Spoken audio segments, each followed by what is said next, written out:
we talked about how difficult this has been, particularly for parents of the children at that school, the Plaza Tower Elementary School.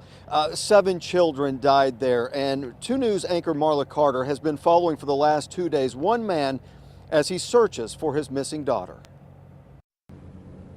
You can see that crews are now getting in, starting to clean up some of the area. This is one of the medical buildings, the hospital in Moore. It was one of the hardest hit areas, along with the elementary school.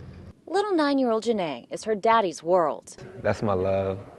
She was my first love. That relationship, that bond that he had with her is a special bond.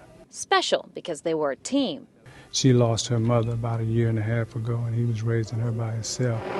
So when devastation struck Moore and leveled part of his daughter's school, he went into action. I was trying to get back, and by the time I already got back over here, the school was gone and everything like that. So I just been waiting, trying to find out something about my daughter. As the sun set and he went home, he said a prayer with his pastor father.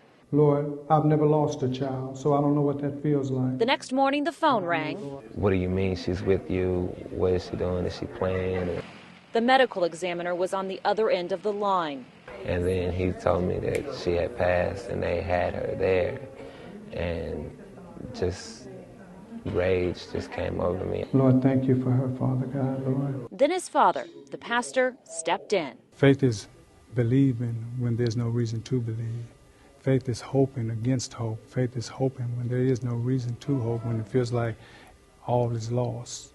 Through faith, Joshua says his first love is sending him a message. She's telling me that, you know, it's going to be okay.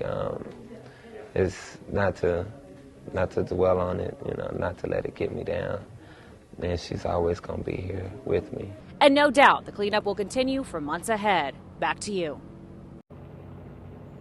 Marla, thanks. Absolutely heartbreaking to hear that man's story, and your heart goes out to him and you feel for him, and you know that this community is going to rally around him and help lift him up.